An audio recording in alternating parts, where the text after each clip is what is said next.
All right, this is a new study tonight in the same series of topics that we've been doing, end time stuff on Thursdays. And so I decided what we could do, because we've kind of been doing the highlights, or at least the most well-known icons of Revelation. We did the Mark of the Beast study, we did the Abomination of Desolation study, we did the Two Witnesses study. And so tonight, what we're going to start is a study called the Four Horsemen of the Apocalypse. So I suppose that's right up there with the others in terms of popular culture and Christians wanting to know and wondering about this. So we've got a number of material that I'm going to pull from multiple studies and kind of focus in on this issue. And as with the other topics in this series, we'll probably end up covering some related components along the way.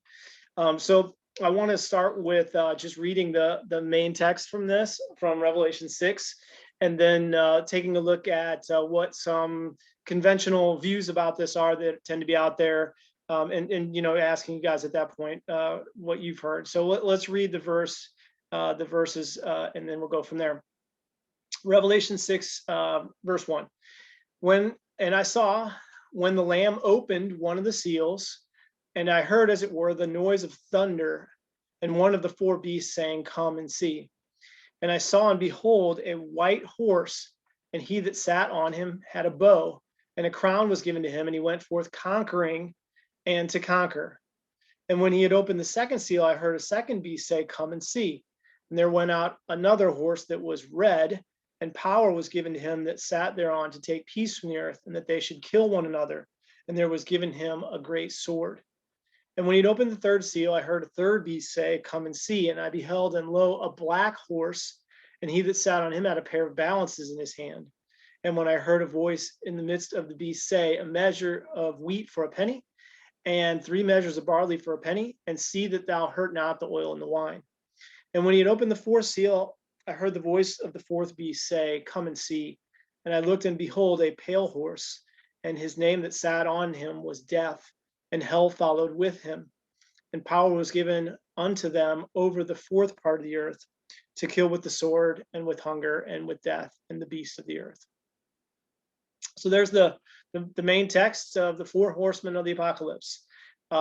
This has been used in a lot of things, from book titles to albums and names to pro wrestlers.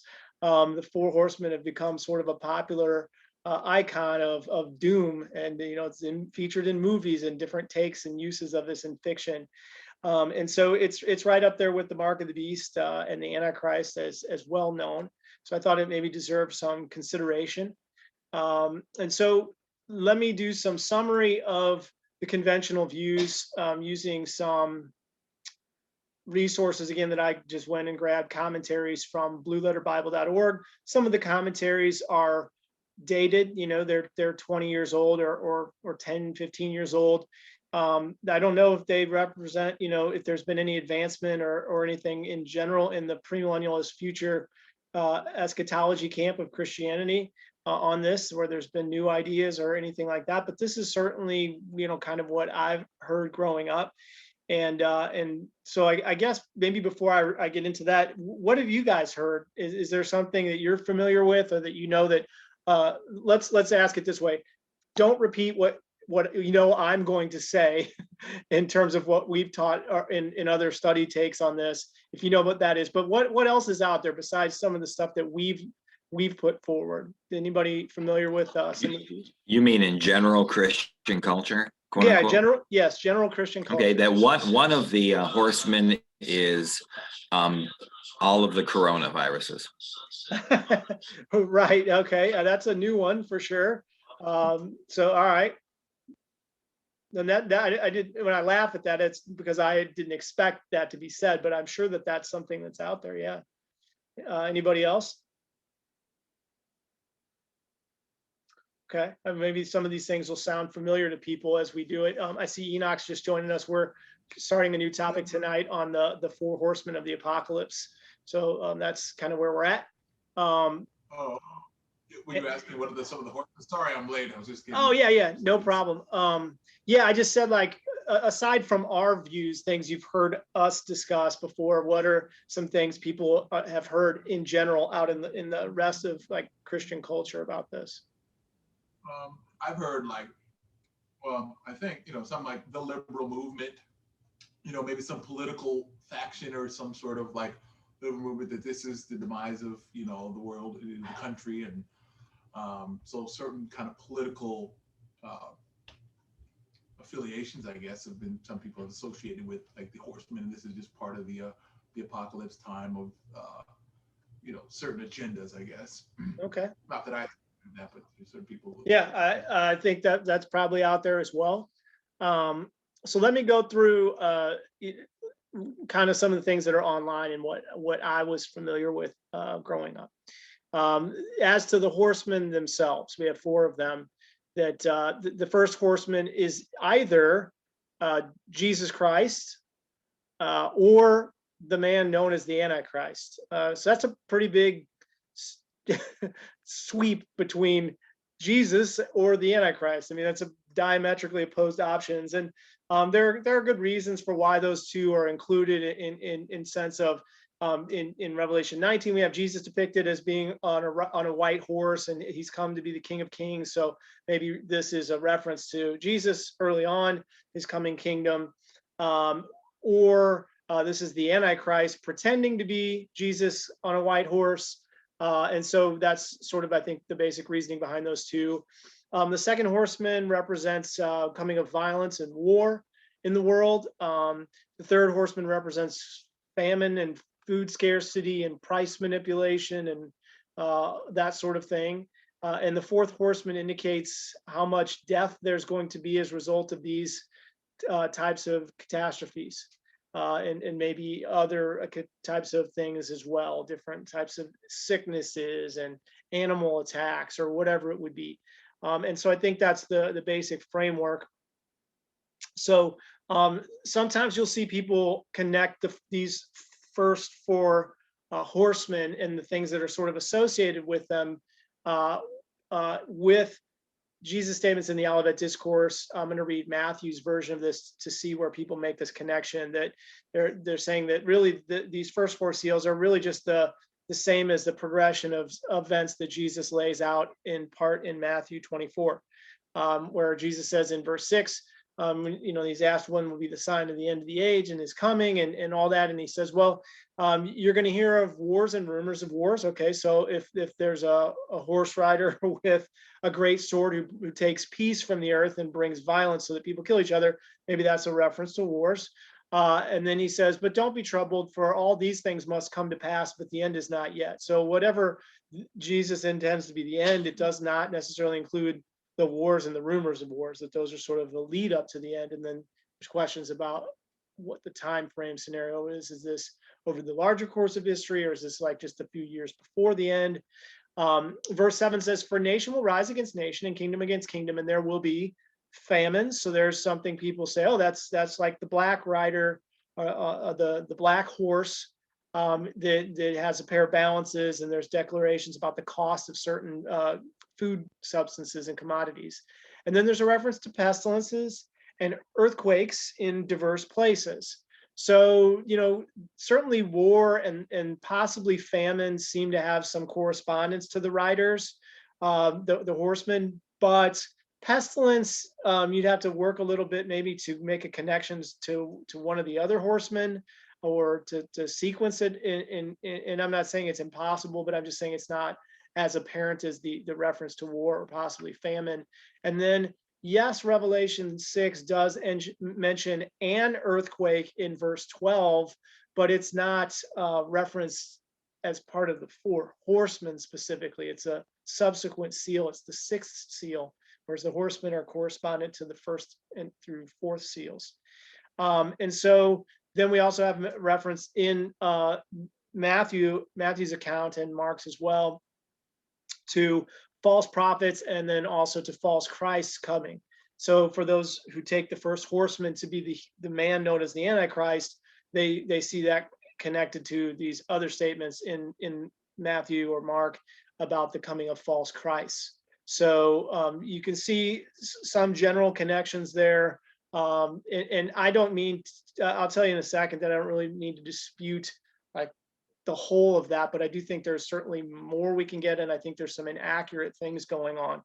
So let me give you some examples of some of what's out there. Again, this is from blueletterbible.org. Again, these represent at least some conventional views, mainstream views from pastors that were known to people, at least within the last couple decades or so, in American or Western theology. And so this is what they have to say. This is from Chuck Smith. He's deceased now, but he was a pastor of a major church, I believe, in California. And he says in chapter 6 of Revelation, as Jesus begins to open the scroll, says the first thing that takes place upon the earth is once the church has been taken out. So he believes in a pre-trib rapture. It's not really going to be part of our study. I don't subscribe to a pre-trib rapture anymore, even though I grew up with that. He says immediately the moment the first seal is broken, the Antichrist comes forth on a white horse. He's the false Messiah, the false Christ, and he begins to conquer over the earth. So he's taking the first rider on the white horse with a bow to be the Antichrist. And then he goes on to talk about the idea of him having political authority given to him from Satan. And I'm not going to read through this line by line. But he says he'll be hailed as the Messiah or the Savior. He'll go forth conquering and to conquer, quoting the verse.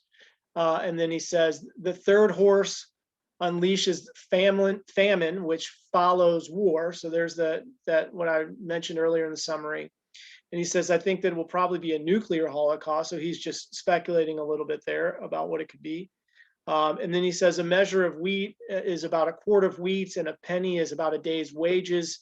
So laborers are getting they're getting less food for more money. And so he's kind of giving some of the equations there, at least in terms of, what the equations were a couple decades ago when he wrote this commentary.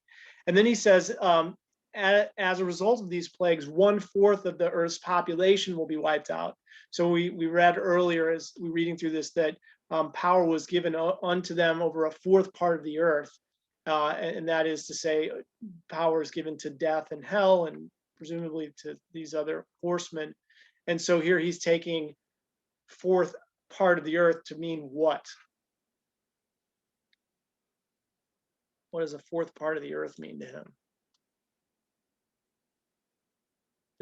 I understand, if I understand him correctly, he means a percentage of the total world population, right? So there's 8 billion people in the world today. A quarter of that would be 2 billion people. And that seems to be what he's taking this as.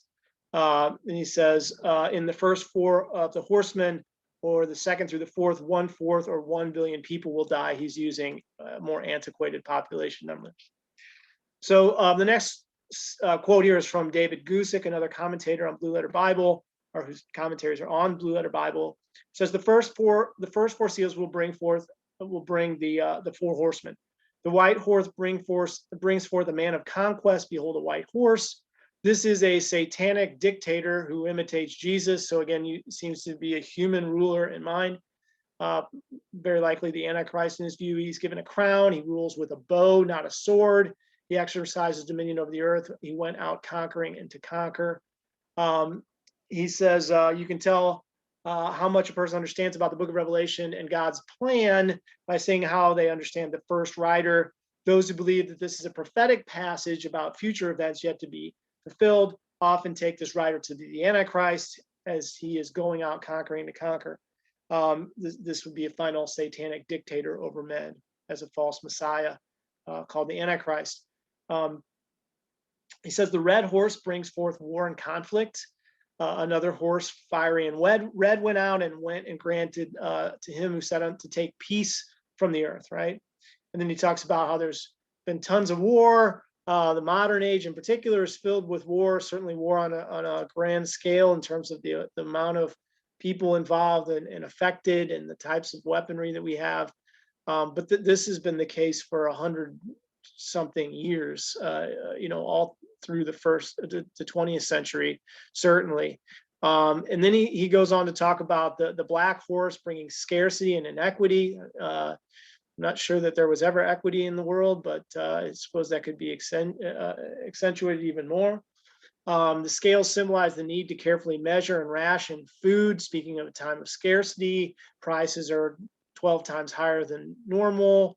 And then he says the wine and the oil are not hurt, that indicates that the nicer things are still available and unaffected, so that the people who can afford them can still access them. And then he says that the pale horse brings forth death. And it says the last rider shows that there will be a tremendous death toll in the wake of the dictatorship. That's the first rider, war and famine, and the other calamities that are described by the first three horsemen. So you can see here he's taking death as a reference again to just the amount of people who die. And then he says power was given them over a fourth of the earth. And then he says power was given to the horsemen. Though all hell breaks loose on earth, God is still very much in control. That last statement may mean how he takes the phrase, the rider of the pale horse was named Death, and hell followed with him. Maybe David Gusick is taking that to just mean it's hell on earth after this fourth rider comes out. So he's depersonalizing hell there. I think that's maybe different than what others have taken that to be. The next guy, Matthew Henry, he identifies the first rider on the white horse as Jesus, and explains it in that respect. And then the last guy that I'll do here is A.R. Fawcett. I'm not particularly familiar with any of these individuals in terms of their commentaries or otherwise, but he says this is evidently Christ, as he compares the white rider, or the rider on the white horse, with Revelation 19, 11, and 12. And then talks about the red horse, and red being the color of blood and bloodshed. He goes on to talk about the black horse implying sadness and want or food scarcity, which has been common. And then he connects it to Matthew 24's course of events, as I mentioned. He mentions the oil and the wine not being hurt as the idea of luxury still being available for people. He does have death and hell both personified in relation to the fourth seal. He talks about the fourth part of the earth as a portion of the earth. I don't know if he means that of the population or what. And then he talks about the beast, or it says that the fourth horseman at the fourth seal is killing by death, by famine, by sword, and by the beasts of the earth. And so here he takes that to be a reference to wild beasts, I suppose, attacking humans and and dealing with as they move into areas in contact with humans. So that's a general, look at what was available, at least from mainstream Christian commentators in the last couple decades. I am not necessarily fluent in what is going on in Christian literature and discussions about this, whether there's been any movement on this or progress on this and beyond those things. But that certainly is consistent with what I heard growing up. So I want to first say the things that I generally agree with about this. First, I do think there's going to be an Antichrist, a human figure who receives political power to some extent, significant extent, and that he employs violence and warfare to achieve his goals. And I do believe that that's going to result in war between certain nations as he's engaging in warfare activities with people he's trying to conquer. There will be certainly there may be a lack of food or famines as a result specifically of those actions that he's taking. That's not all that uncommon. When there's war between countries, there's often food scarcity because of supply interruptions, et cetera, that's happening in places today in the world. So there certainly may be lack of food and scarcity to that extent. Revelation at least reports one earthquake. I don't know. Some people may take it as a series of earthquakes. There may be a series of earthquakes. There's at least one earthquake in the book of Revelation. There's more than one mention of earthquake, and either it's multiple references to the same earthquake, or it's multiple earthquakes, or something to that effect. I tend to think it's one earthquake based on the sequencing, but we don't. It's not really an important point in this study.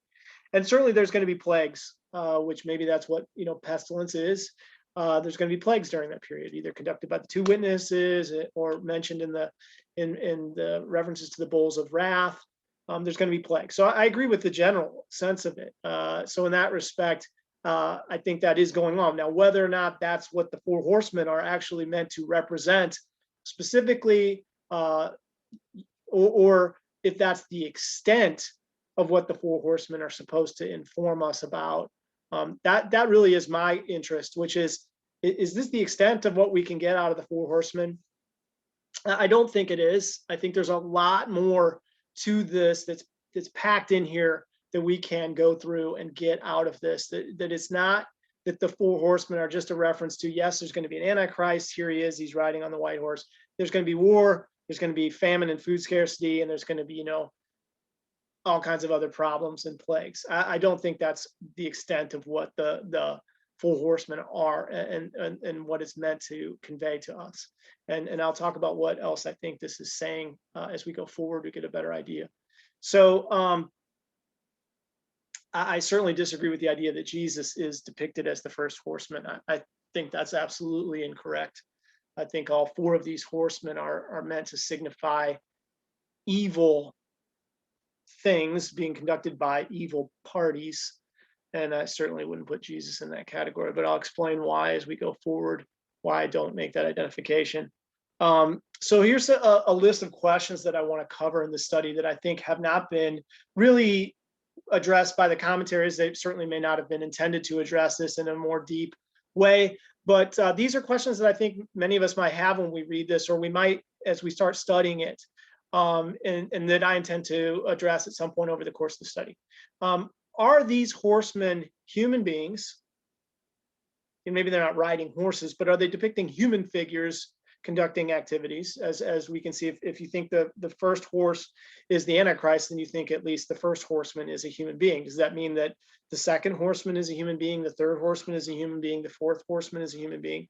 Are they simply symbolic of larger phenomena like war, right? It's not a human being. They're one human being. It's just a development of events, phenomena on the earth. War is going on between men. Or, and famine, is it just like, well, there's going to be famine. I'm going to depict famine as a black horse where the guy's holding a pair of, scales and measures in his hand. Or is it a combination of that, where the first rider is a human being, but the second and the third and the fourth riders are just symbolic references to developments in world culture, famines and wars, etc.? Or are the riders something else entirely?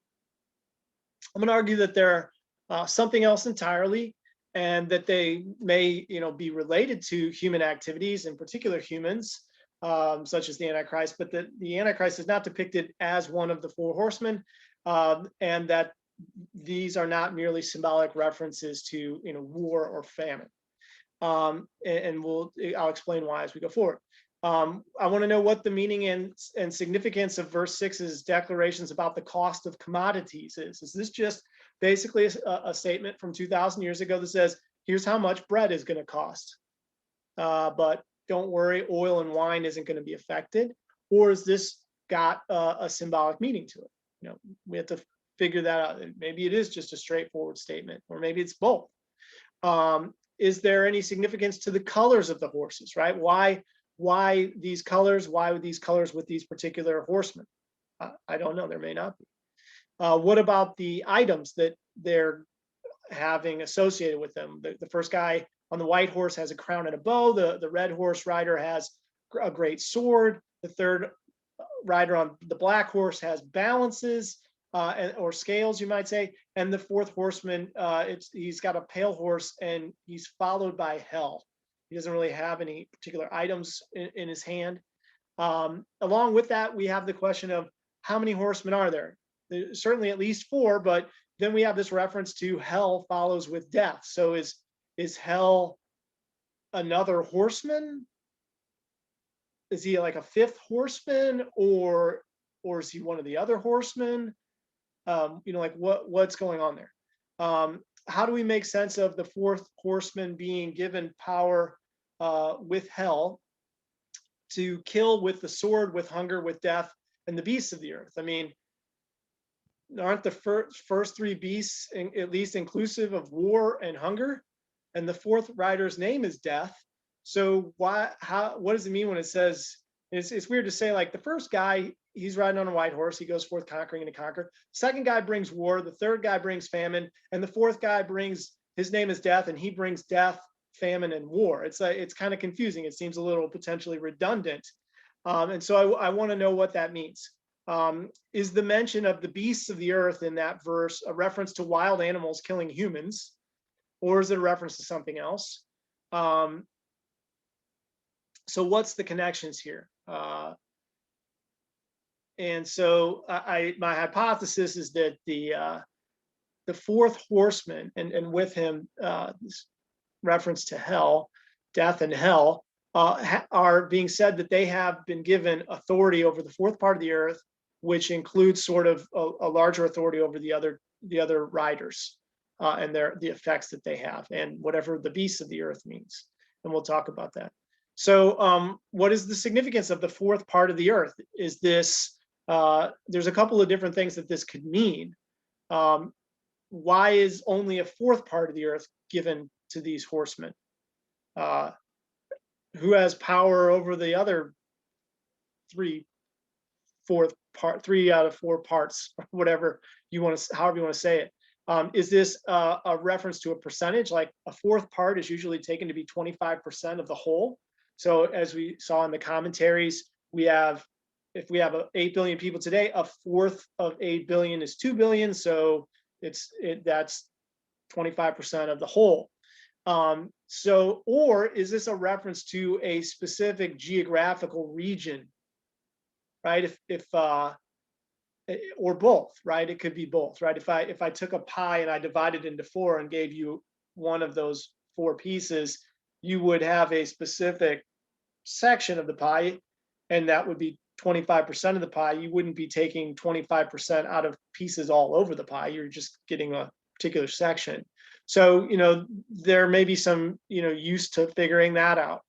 And so those are all a bunch of questions that I have as I look at this text and I understand what is out there, and I kind of want to understand. Does anybody have any other questions that occur to them that they would want to see answered with regard to this?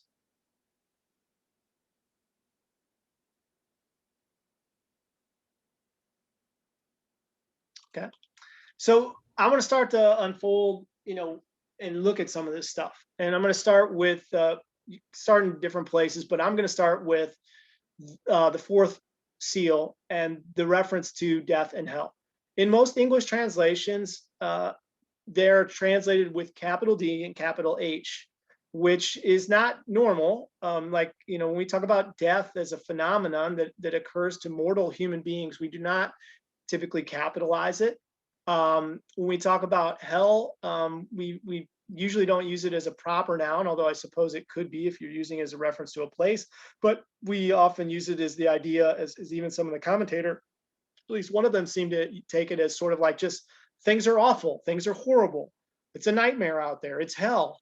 And in that sense, it's not a proper noun. And so here, the English translators, at least in the King James, I believe the other translations do follow this as well, they've capitalized it, which usually means that they take this to mean a proper noun. A proper noun is usually something that is a name for something. It's not just like couch. It's a proper noun. It's like Scott is a proper noun. America is a proper noun. And so there's a capitalization here, which implies something about these things. And so we need to know whether or not that is correct. Did the authors get this correct when they capitalized it? Or is this really, as some of the commentators have taken it, that death is just a reference to the phenomenon of death on a major scale going on in the world at that time? And so I'll start with this. Just looking at the fourth seal and the way verse 8 phrases this, why do you think, is there a reason to understand why the English translators capitalized death, at least, instead of using it as a lowercase? they meant the fallen angel death. Well, that's a conclusion. I'm saying textually. How do you exegete that? Can you hear me? Yeah, go ahead, Don. I'm not looking at the Greek, but Sure. is there? I don't need the Greek. I'm not asking you to do that, but if you can, that's fine. I'm just saying, and his name. So I don't know if there's a possession there. If it's the pronoun is a gender neutral, or if it implies, and if that's important. Yeah, you'd have to look at the Greek to I mean, you determine wouldn't whether say that's if you're that talking about possessive is horses. personal. Yeah, if you're talking about horses and you use the word it, then there's no need to capitalize something after it. I would think, like, to make it a proper noun. Is there?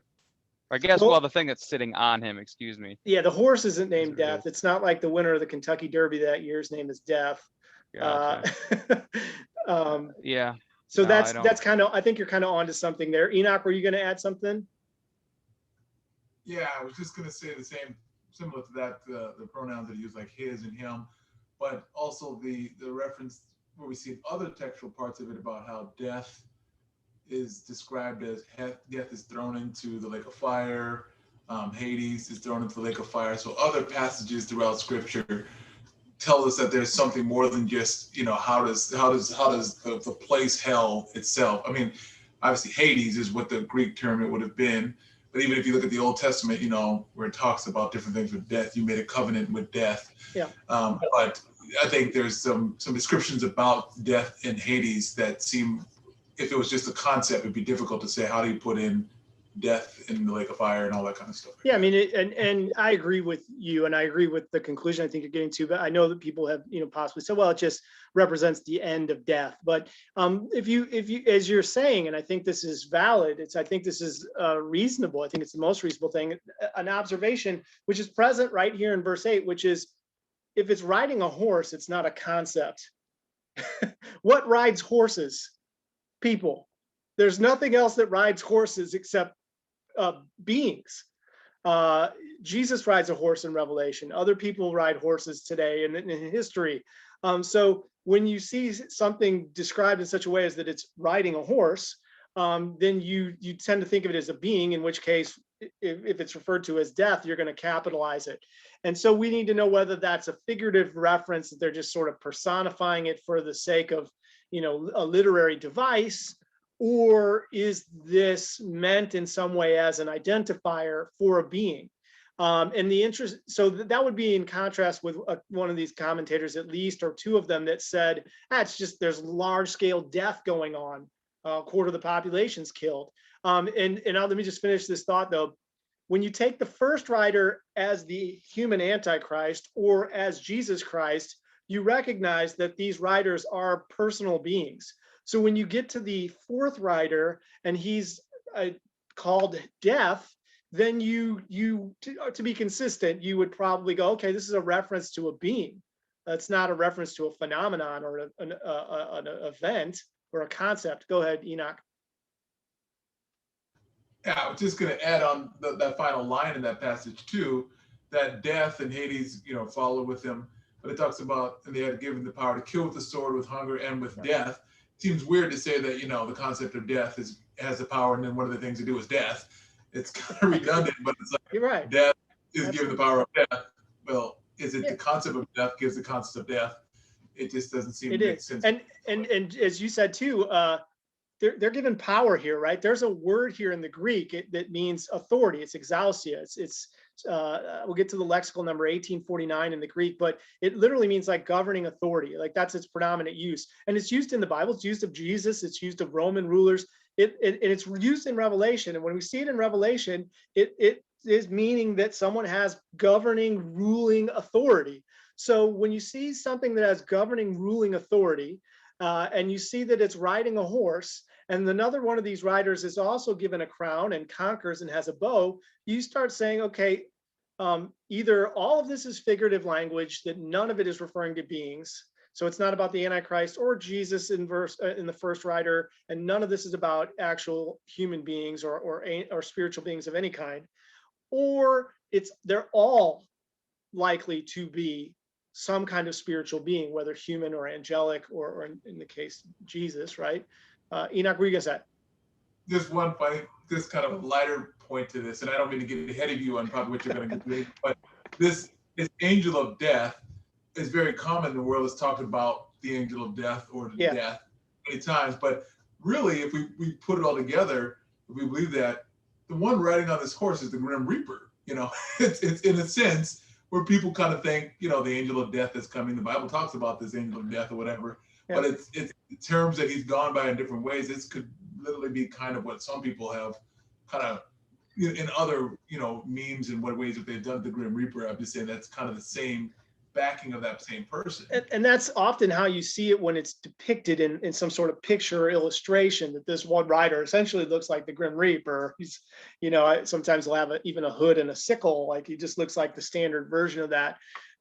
So that kind of leads into my, you know, the next point, which is that the terms death and Hades, we'll use Hades, which is the actual Greek word instead of the English hell, were known in the ancient world and even still today to have different meanings, right? There's the normal usage to refer to death as sort of the state when the mortal body stops functioning and the spirit departs, the consciousness departs from that physical body, and hell as the idea, at least, of the place where bad people and the devil go or live after they die. So there's that level.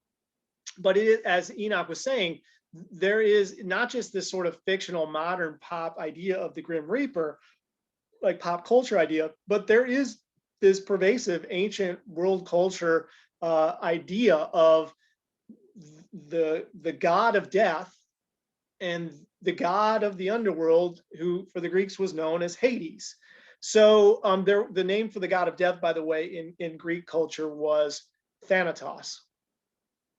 So these are understood in the mythologies as heavenly beings or divine figures who had domain or authority, or the sort of it was under their like realm of activity to kill people or to rule over them if they found themselves in the realm of Hades or the underworld. And so, you know, like you can see this even in the Greek definitions that are used here in the New Testament, and in particular in this passage about the Four Horsemen. Thanatos, the word for death in the Greek used here, talks about the death of the body, the separation of the soul from the physical body, also the condition or state of being like that, being in hell, that you are dead, like you're disembodied, you're not on the earth living, and then also as this sort of place of the dead. And then again, here's Wikipedia. Thanatos, in Greek mythology, Thanatos was death. He was the personification of death. In Greek mythology, he's just a minor figure. Hades, however, which is the term used here in Revelation, is a much bigger figure in Greek and Roman mythology. He's known as Hades in Greek, or Pluto in Roman. And he's the god of the lower regions. That is the area below the surface of the earth where certain kinds of spirits lived, and humans who were deceased from their mortal bodies were also at.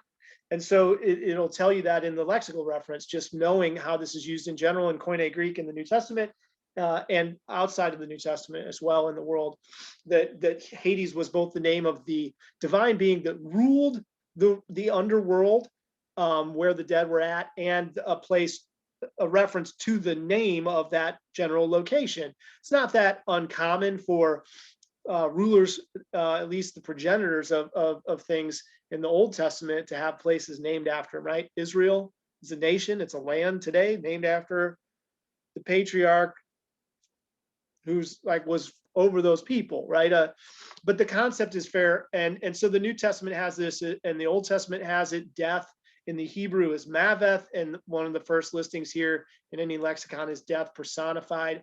Another one which will be interesting later on is that in the Hebrew, instead of using Hades, which is a Greek term, the Hebrew Old Testament had two different words that it would use, sometimes interchangeably or with overlap. One was Sheol, which is just the general idea of hell. It's got more specifics. It's a little bit different than the standard modern use of hell, but it's placed within the earth. It's a place where that includes torment and fire and darkness, and where wicked beings are held, both deceased humans and demons and angels in the Christian and Jewish Old Testament view. And then Abaddon, which should ring bells for most of us having done these studies before and in the last couple of weeks. Abaddon is a reference term in the book of Revelation in particular as an angelic ruler of the place below the surface of the earth, identified with similar terms to these structures below the earth, the bottomless pit or the abyss, or in Greek, they might have called it by one of several different terms to refer to locations within Hades. But it was a representative of the place where things are being destroyed or decomposing, and where spiritual beings are in torment, and there's nothing good there. There's nothing living there. They're just existing in a place of confinement. And so that concept of personification, you look through, so you say, okay, well, they're riding on horses, they're given bows and crowns and such things, they're given authority. Is this just a literary device? We might tempt to take it that way. We're aware of poetry and romantic writing that does this in our Western traditions and other world traditions. But it's also the case that they, in these cultures, in these times, believe that there were real figures, real divine figures associated with this. So it's not just that we have to choose between this being humans or a literary device to just talk about events. They actually, in the biblical context, in that world, the ancient world of the Jews and the Greeks, whether the biblical peoples or the Gentile peoples around them, actually had available an idea in which this was not human beings, but it was not merely events or phenomena either, that this could be a reference to angelic or heavenly beings of some kind, or divine beings in the pagan world.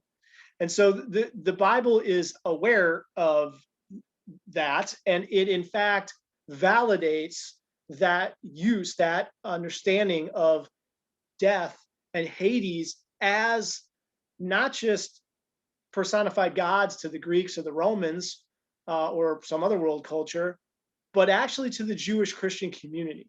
And Enoch mentioned one of these from the Old Testament, but I'm going to focus on the New Testament and go through this. So Revelation's discussion of death and hell being given authority is not the first time that concept is mentioned in the Bible. It's elsewhere. It's several places. We can look at Romans 5:14, where Paul says, nevertheless, death reigned from Adam to Moses.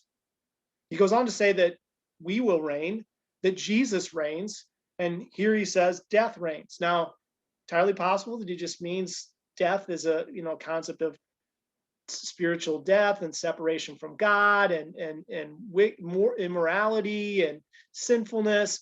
But it's also possible in that context, given that the other parties that reign are all personal spiritual beings, that he intends for death to be understood as a personal spiritual being that reigned over men from the time of Adam to Moses, at least with regard to that statement.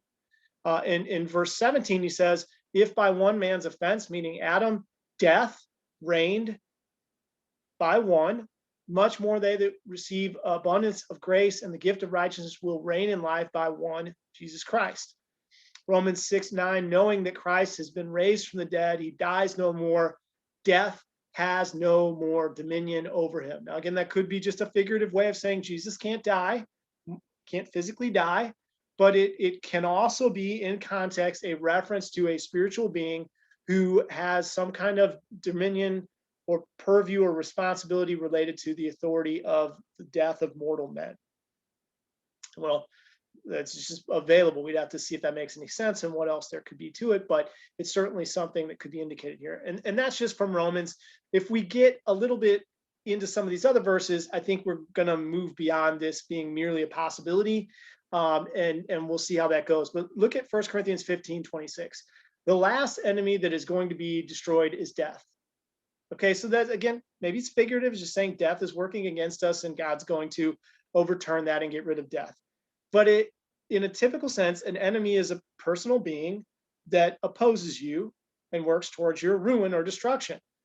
Um, that's generally how it's used in the Bible. The Bible talks about the devil as the enemy.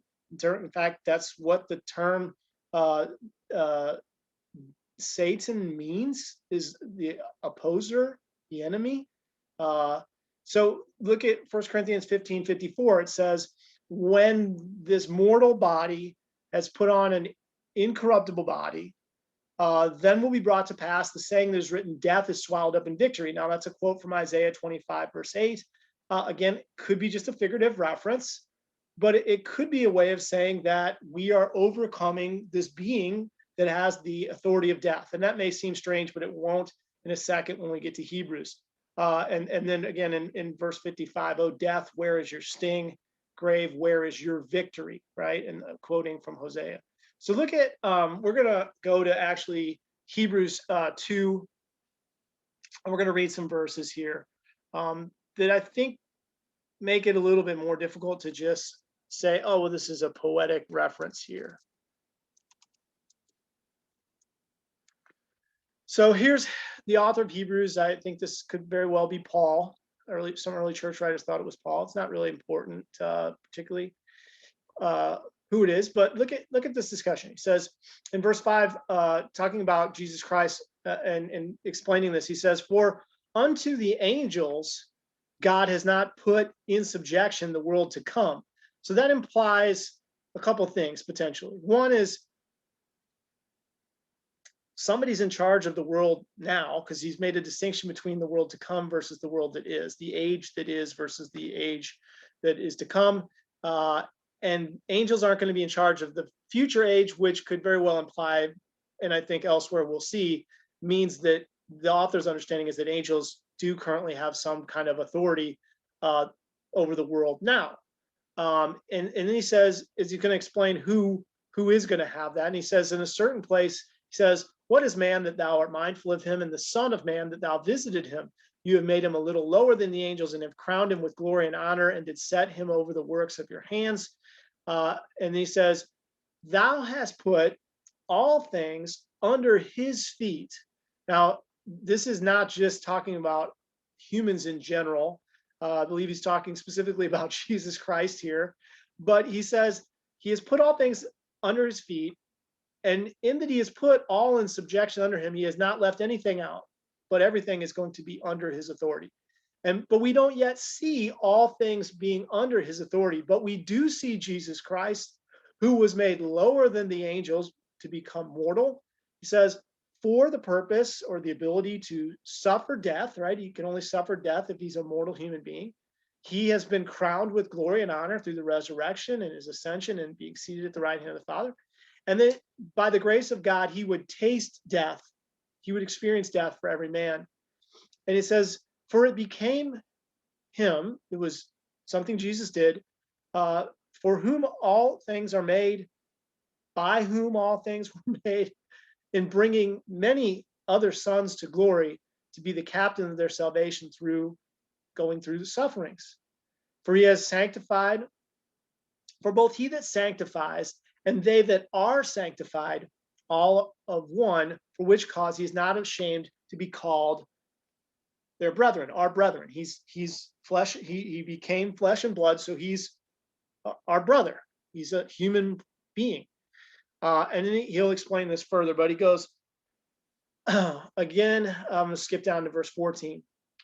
For as much as the children are partakers of flesh and blood, he also, speaking still of Christ, likewise partook of the same, that through death, by dying, he would destroy him who had the power of death, which is the devil.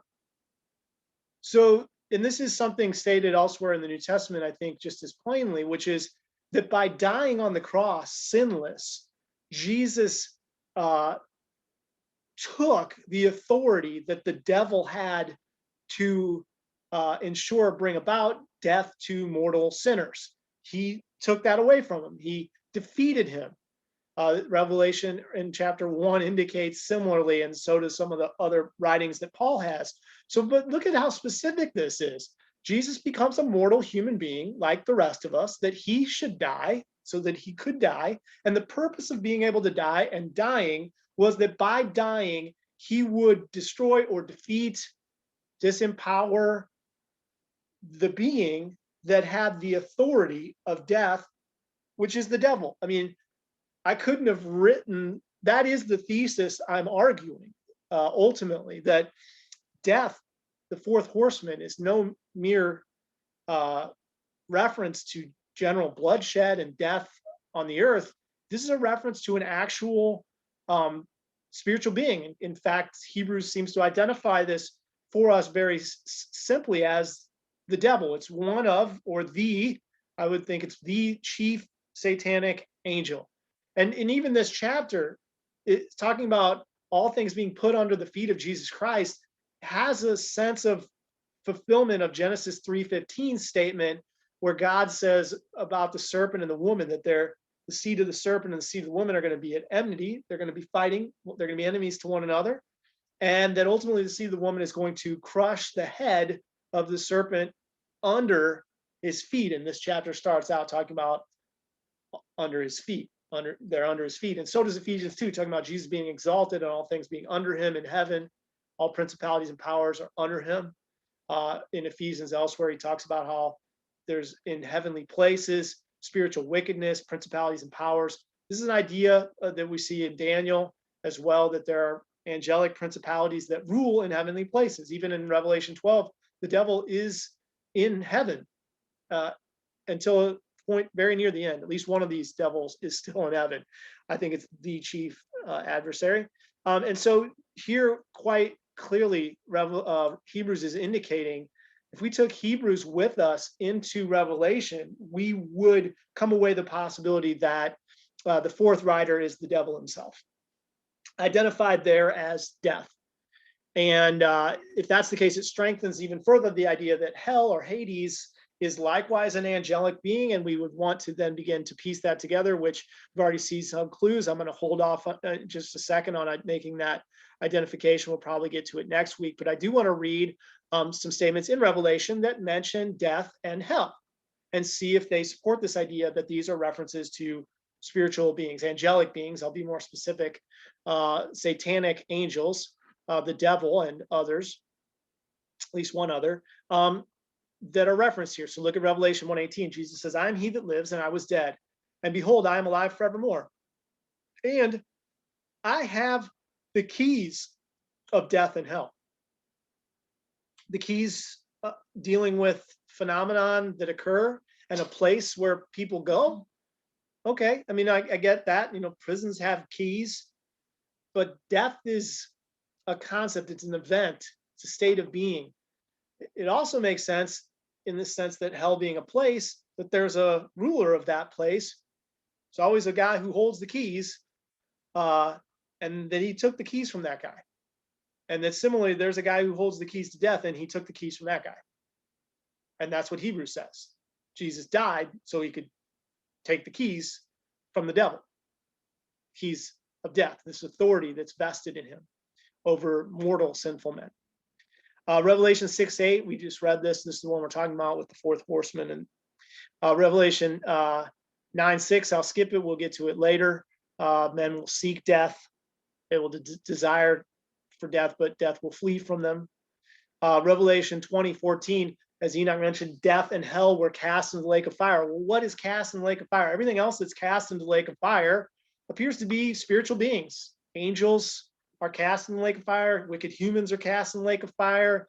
Elsewhere, demons go into the lake of fire. And I know I'm conflating lake of fire with the abyss or hell. I think there is a real connection there between them. But in either case, whether you're talking about the lake of fire as this ultimate circumstance, or a place within the earth that we might distinguish from it called hell, that is a place of fire.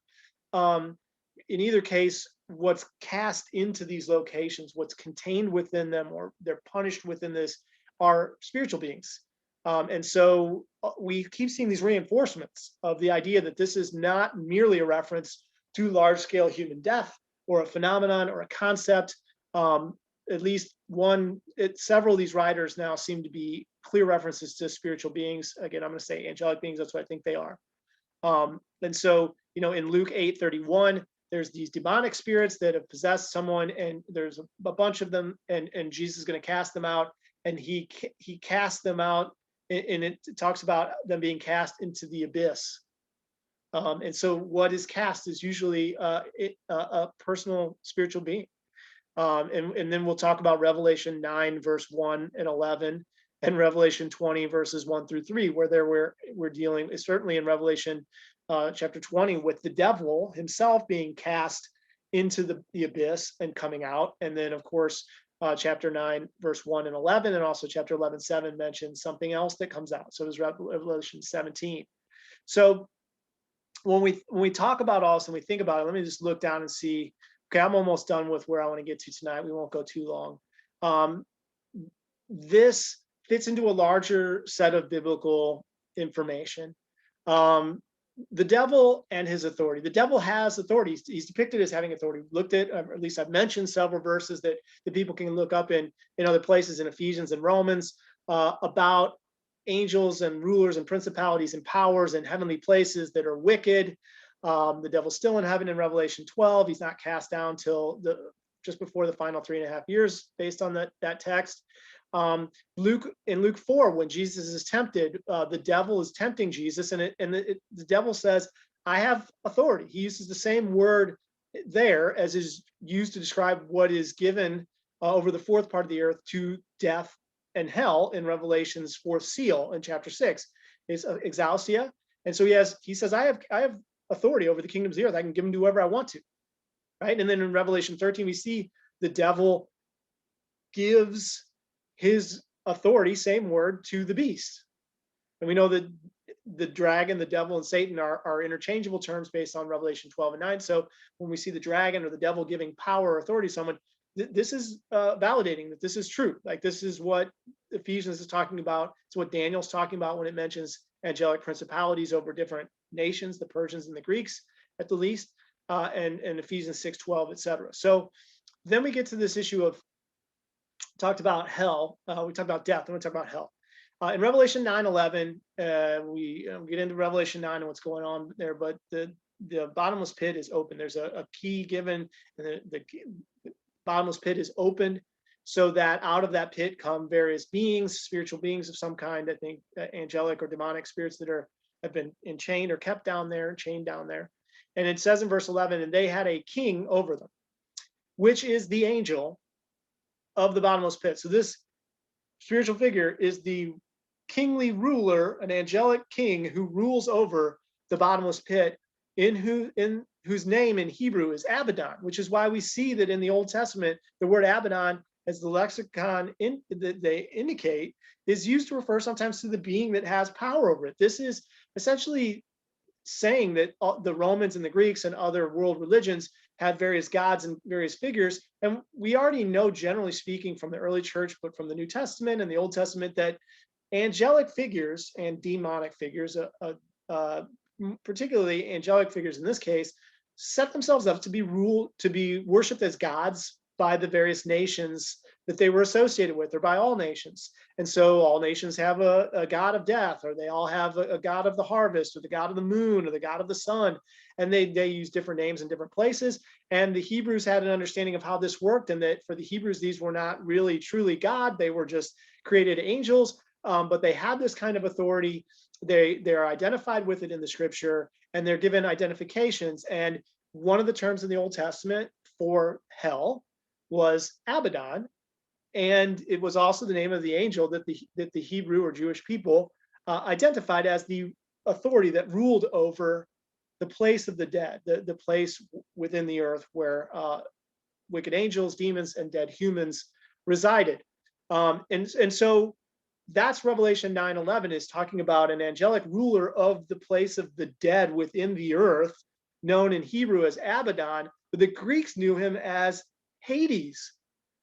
Hades and Abaddon are the same being, just different names used by two different cultures, the Greeks and the Jews. And in Revelation 11:17, it talks about the beast that comes out of the abyss, referring to this angelic king who here is coming up out of the abyss. In Revelation 17:8-11 talks about he's one of the kings, this beast that comes out of the bottomless pit. So this implies some things that we've already seen with regard to death, but it implies that hell and death, neither one are human beings. They're not references to phenomenon or events. And in the fact that they're going into the abyss and coming out of the abyss at different points in time implies that they're angelic beings. They're not mortal men. That's not something that people whose bodies have died and can't be resurrected are able to come back out and participate and do things, but angels could. They have immortal, incorruptible bodies, and so while they can be contained within the earth, it appears that their bodies obviously don't cease to function or go away and crumble and corrupt. And so this implies that none of these riders are human beings, nor are they merely phenomenon, as I said. And so in this case, what we're seeing is that Revelation's fourth seal is talking about the fourth rider. His name is Death. And he's riding a horse depicted as a pale horse. We'll talk about that later. And with him is this cohort, additional angel, who has the power or the rule or authority over the place of the dead. And so I think this is, at least seems like it's much bigger than just what these commentaries and my common experience was, that this is just references to bad things going on in the world, war and a human antichrist maybe. It's not the human antichrist. Now, whether or not now Hades represents a fifth horseman or is in fact one of the first three horsemen is the question we're going to have to tackle as we go forward. So let me see here. I'm going to stop for the night, and we'll start to get into more of this next week. You know what? It's silly to stop right here.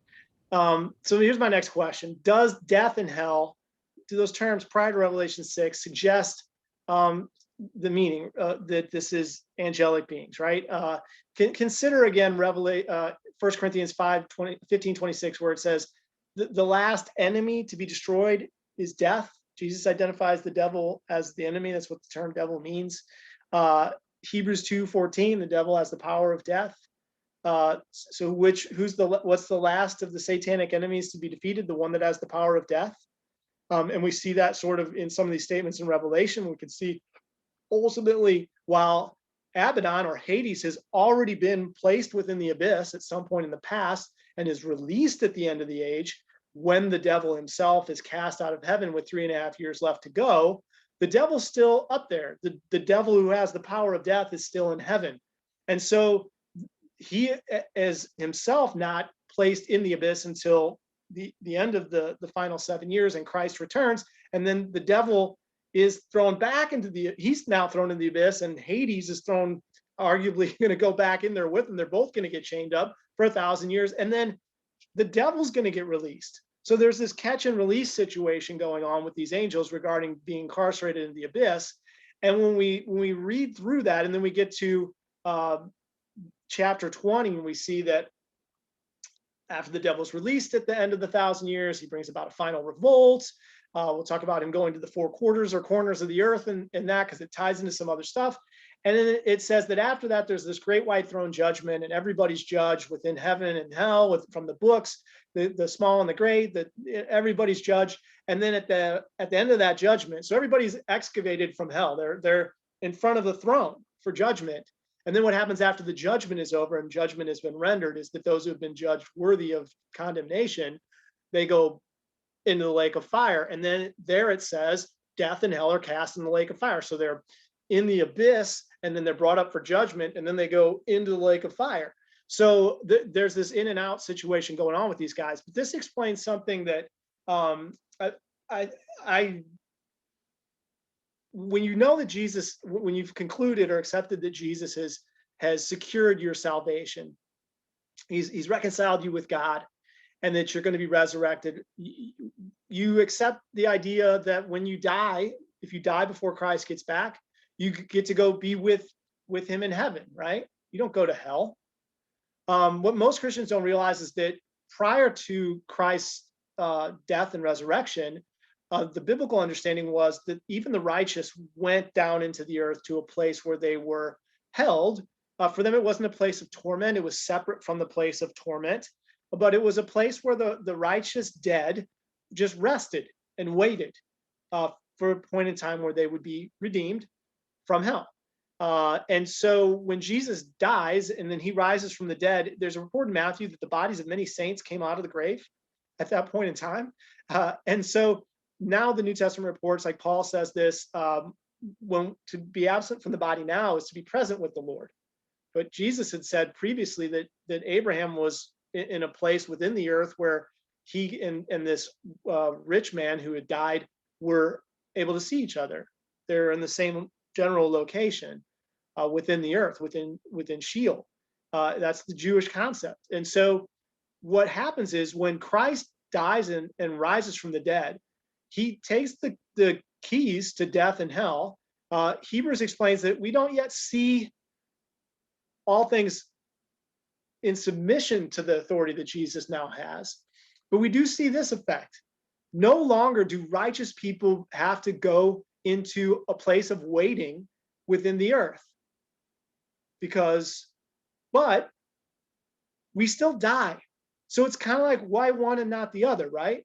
The answer, at least, is correspondent to the fact that one of these angelic beings who had the power over the place of where the dead reside, Hades or Abaddon, he's been cast out and incarcerated himself. He's been put in submission. Now, the last of these guys to be put in submission is the devil, who has the power of death, but he has not yet been put in submission. Thus, Christians still die because that authority has not been put down yet. But the other guy, Hades, has been put down. And so no longer do the righteous have to go to hell or go to Hades, or Sheol, I should say, the place of the righteous dead within Sheol, which was known as paradise or Abraham's bosom. They don't have to go there anymore because that guy has been put down. Jesus has exercised the authority he took from that guy. And now we're freed from that, but we still die physically because the devil, who has the power of death, has not himself yet been put down. So we're still subject to death, although we are not subject to Hades. And so this explains something, and it fits with these other pieces of information. So I'm going to stop my presentation tonight on that point. We've got a lot more to get into in the weeks ahead, including talking more about the Four Horsemen and some of the other places where these guys are referenced, both in the book of Revelation and prior to that. So let me mark where I'm stopping, and you guys can certainly, we can chat now if you want, for sure. I was going to try to put this together, and I'm just trying to clarify and understand. So, like, if we're saying that death, if I may just say Thanatos, just for yeah, it's easier. Yeah. To say Thanatos is this angel that we say is kind of the devil, but Hades is a different angel, correct? Hades is within Thanatos, correct? Okay, but are you saying that Thanatos is the one that we typically see as the prince of darkness, the so-called Lucifer that people tend to equate? Are you saying that Lucifer is the same as Thanatos?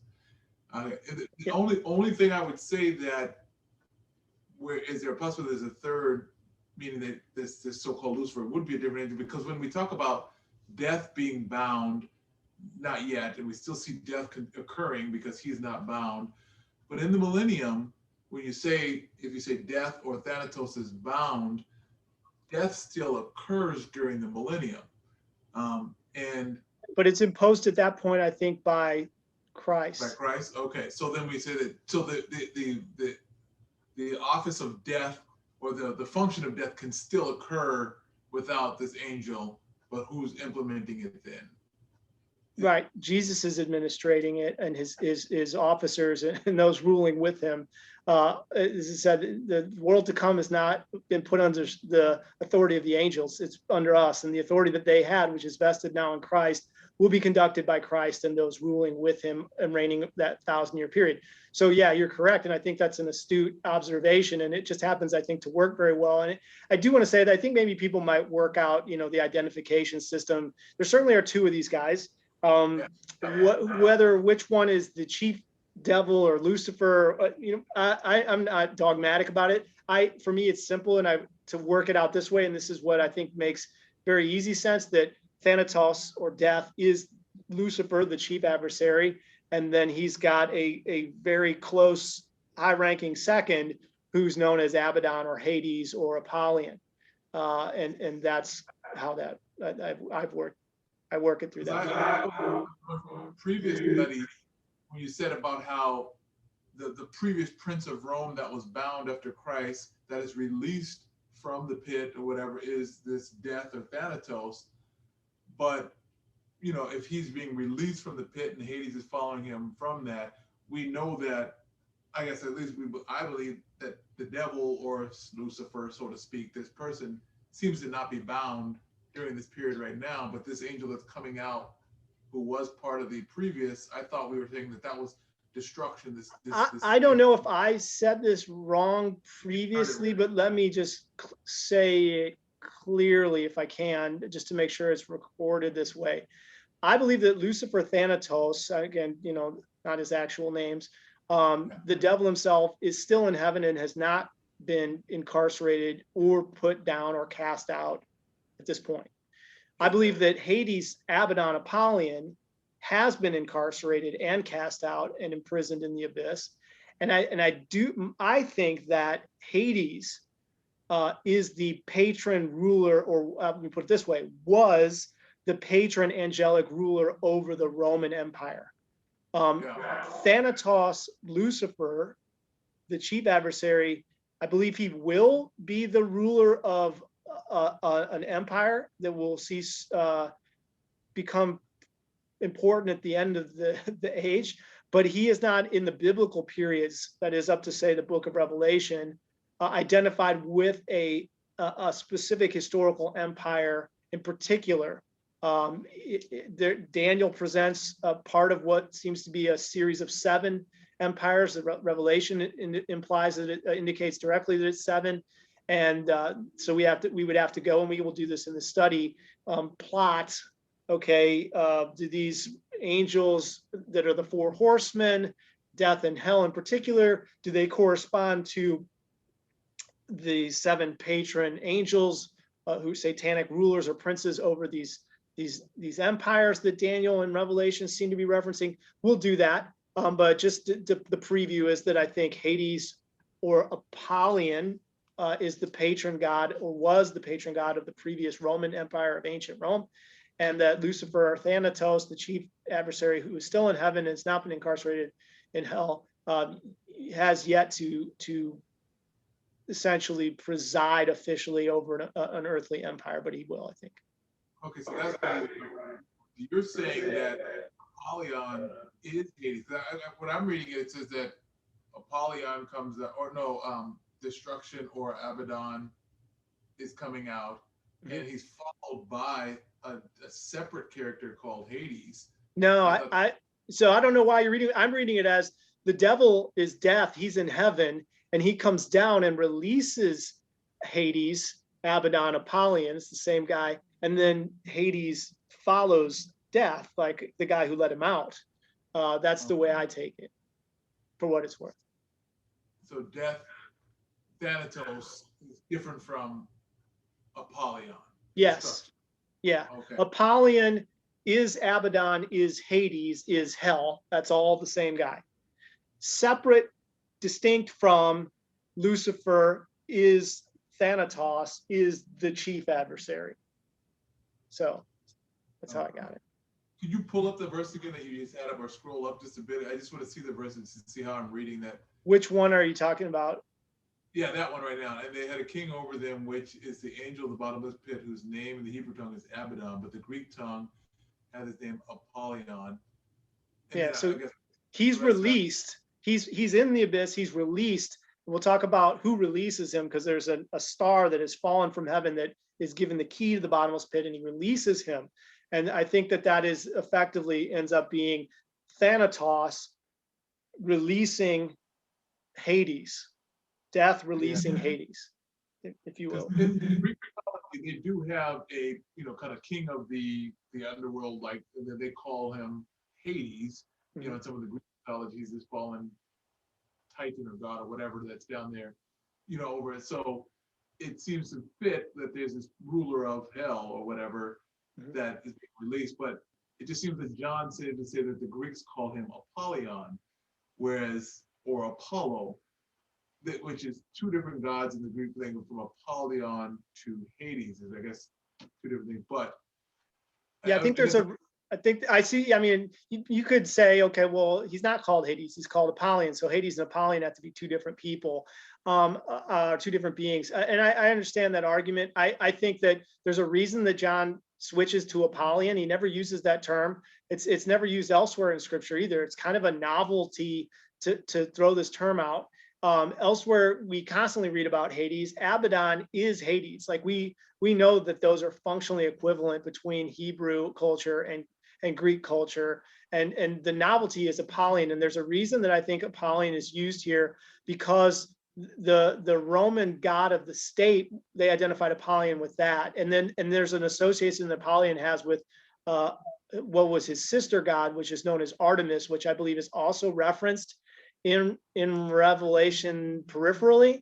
And so I think that Artemis is sort of another means of the Greek pantheon of gods, and the Roman pantheon of gods was this fragmented, splintering, and capturing. It's not necessarily an accurate portrayal of the real spiritual beings. They kind of parse it out. Like they might have the same spiritual being who is or what was really the same spiritual being depicted as two separate Greek gods, one depicting his rule over animals and sheep, and one depicting his power over the Roman state or daytime or something like that, or music. So the Greeks and the Romans and the rest of the pagan world culture, I think we have to look at their systems and names and differentiation of gods as a very imperfect and fragmented reflection of things that are captured and preserved accurately in the scripture. So the accurate portrayal is there's one being. He might be called Thanatos, you might call him the devil or the dragon or the old serpent or Lucifer, but there's that guy. And then, other cultures the Romans referred to Thanatos as Moors, but, there's just lots of overlap. And I think that the pagan systems are themselves confused and confusing. So I don't know if that helps, but. Yeah, no, looking at this verse, I guess this isn't, the horseman talks about Thanatos coming and Hades following him. So then this is a different verse that I'm looking at. So yeah, this is a different passage, but the pattern is the same. That Thanatos comes first, and then Hades comes or follows him in chapter 6 with the horseman. In chapter 9, there's an angel that's cast down from heaven. I think it's an angel. I'll argue that it is. I'll explain why. Who's given the key to the bottomless pit, referred to as a star fallen from heaven. And then he releases Abaddon from the pit. So Abaddon comes on the scene after this other angel that releases him. So the pattern is the same. And so the name is like, how many angels that rule over the bottomless pit are there in the Greeks or to the Jews? I mean, you've either got Hades is Abaddon is Apollyon, or you've got Hades is one angel that rules over the pit, and Abaddon is another angel that rules over the pit. And what's the difference or relationship between the two? And to me, the inclusion of Apollyon is not meant to distinguish Abaddon from Hades. It's meant to give us an additional piece of information. Obviously, this God does not have just one name. This angel does not use one name. This is not his actual name that God gave him when he created him either. He's taken different names in different cultures. The Celts, the Vikings, the other people of the Middle Eastern cultures of East Asia, they had gods of the death, and they all named him different names. He uses different names, even in the same culture sometimes. So, the angel of death, the grim reaper, we have it. I mean, it's just, that's how it is. Cool. One more very kind of important question, I guess, to do it as we close here, whatever, before I do it. Is Thanos from Marvel the Thanos? Right. Yeah, I can't speak to the etymological intention of the connection between Thanos and Thanatos, but maybe they meant one. Okay, so Enoch takes my question. Yeah, I figured Lou was going to go there. I just thought I'd beat him to the point. Well, with that question, let's let me stop the recording and then we can do prayer requests and we'll resume next week. So if you got more, just write it down and remember it. We can go over it next week. Okay, give me a second. Stop this recording.